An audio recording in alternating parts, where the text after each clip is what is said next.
Bonjour à tous et bienvenue dans cette nouvelle vidéo. Aujourd'hui on se retrouve pour le chapitre des transformations nucléaires.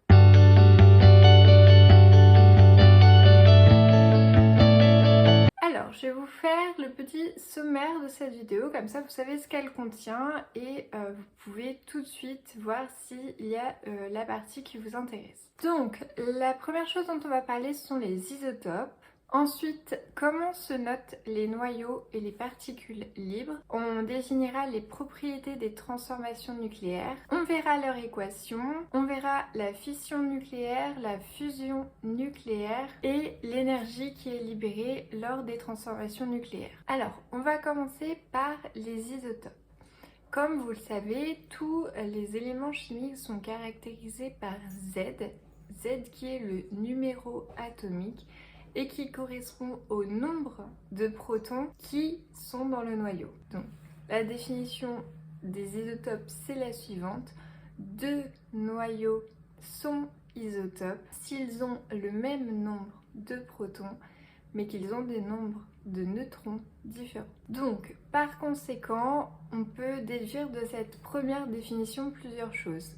On peut définir un isotope comme ils ont le même nombre de protons mais des nombres de neutrons différents, ils ont le même nombre de protons mais des nombres de nucléons différents, ils ont le même numéro atomique Z mais pas le même nombre de masse A, et ils correspondent au même élément chimique mais n'ont pas le même noyau. Alors, si vous voulez un exemple d'isotope, on va parler du carbone. Donc vous avez le carbone 12 et le carbone 14. Ce sont deux isotopes. Pourquoi? Parce que tous les deux ont le même numéro atomique Z qui est égal à 6, mais un nombre de nucléons différent qui est 12 ou 14. Donc comme vous venez de le voir, pour nommer un isotope, on utilise l'élément, donc de quoi on parle, plus le nombre de masses. Donc par exemple, j'ai dit carbone 14. Donc quand on parle des isotopes d'un élément,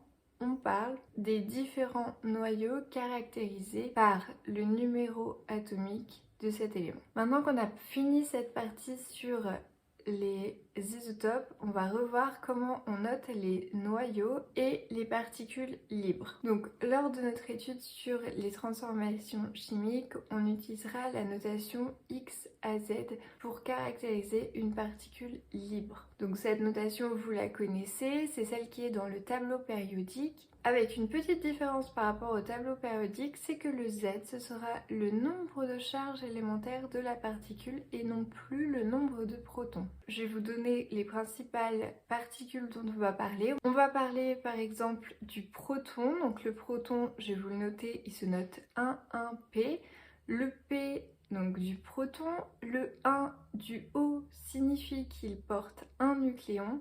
Le 1 du bas signifie qu'il porte une charge élémentaire positive. Si on regarde par exemple l'électron qui se note petit e 0, moins 1 en bas, le moins 1 en bas signifie qu'il porte une charge élémentaire négative et le 0 qu'il ne porte du coup pas de nucléon. Donc je vais vous noter le symbole des principales particules qu'on va voir aujourd'hui dans les transformations nucléaires, comme ça vous ne serez pas perdu. Donc on en vient aux transformations nucléaires. Donc une transformation, elle est dite nucléaire si elle affecte les noyaux atomiques. Donc qu'est-ce que ça veut dire? Tout simplement, les nucléons qui composent les noyaux vont se réarranger pour former de nouveaux noyaux. C'est ça, les transformations nucléaires. Alors une conséquence importante, c'est que lorsqu'on a une transformation nucléaire, on n'a pas conservation des éléments chimiques. Cependant, il y a quelques règles pour les transformations nucléaires que je vais vous dire.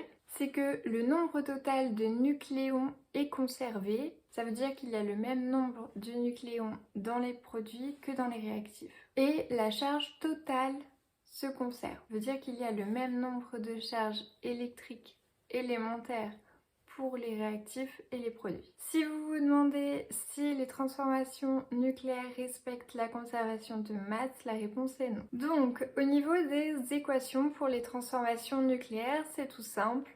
Donc vous avez toujours les réactifs à gauche séparés par des plus, les produits à droite séparés par des plus également, et une flèche entre les deux. Donc dans les transformations nucléaires, on ne note pas les formules chimiques des molécules, par exemple, on note uniquement les noyaux, des représentations, donc X à Z, des noyaux et des particules bien sûr. Et du coup, l'équation ne respecte que les règles de conservation qu'on a dit juste dessus, qui sont différentes des règles de conservation d'une équation chimique par exemple. Donc on va conserver le nombre de nucléons et on va conserver les charges élémentaires. Donc ça donne quoi?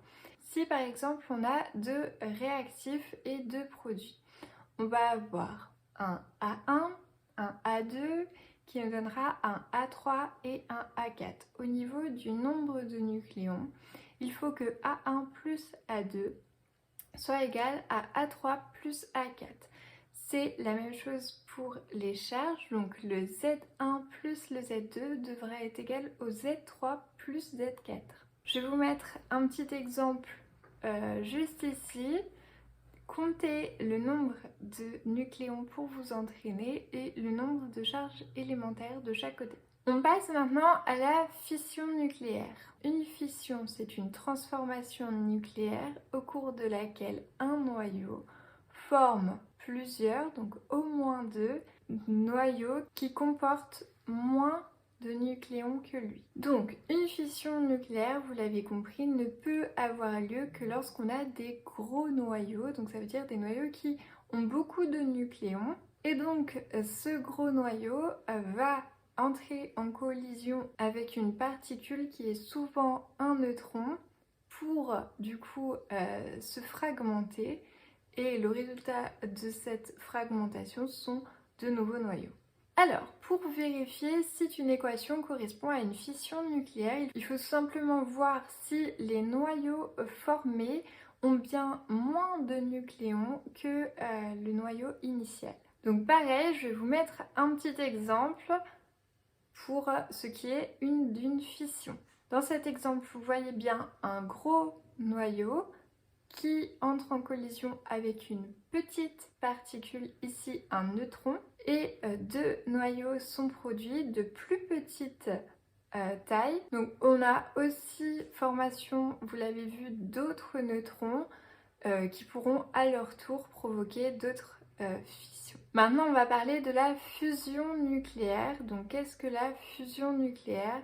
C'est tout simplement l'inverse de la fission. Au cours d'une fusion nucléaire, on a deux noyaux qui s'unissent pour former un noyau de plus grande dimension. Donc attention, la fusion nucléaire ne peut avoir lieu que pour du coup des noyaux de petite taille. Donc c'est souvent l'hydrogène, l'hélium ou même le beryllium. Et la fusion ne peut avoir lieu qu'à des températures très élevées. Donc pourquoi? Parce qu'en fait, avec l'accumulation d'énergie de cette température très forte, les noyaux vont réussir à vaincre les forces de répulsion, parce que vous voyez qu'ils ont par exemple tous des charges positives, donc forcément ils ont des forces de répulsion, et en fait avec cette énergie ils vont réussir à les vaincre, donc se rapprocher et fusionner. Donc je vais vous mettre un exemple. Ici on a deux noyaux d'hydrogène qui forment un noyau d'hélium. Donc vous voyez bien que les deux noyaux d'hydrogène sont plus petits que le noyau d'hélium formé. Et donc on va finir ce chapitre sur les énergies liées aux transformations nucléaires. Donc il faut retenir une chose primordiale, c'est que les transformations nucléaires sont toutes exothermiques. Donc exothermique, ça veut dire qu'ils libèrent de la chaleur.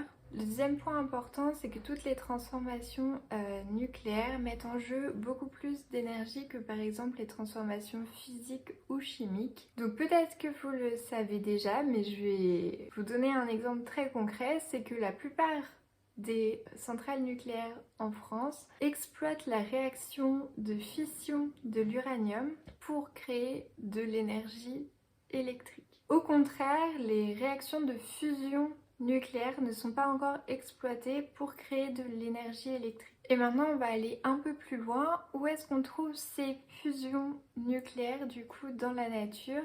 Alors on trouve des réactions de fusion par exemple sur le soleil ou au niveau des étoiles. Donc comment ça se passe? Donc en fait, une étoile, ça résulte de la fusion d'isotopes d'hydrogène et d'hélium, mais à la fin de sa vie. Et donc l'énergie de fusion qui est produite lors de ces transformations nucléaires est en fait convertie en énergie de rayonnement, d'où le fait qu'on voit les étoiles. Donc après ce bref petit point d'astronomie, j'espère que vous avez bien compris ce chapitre sur les transformations nucléaires. Je vous retrouve bientôt pour une nouvelle vidéo. Ciao ciao!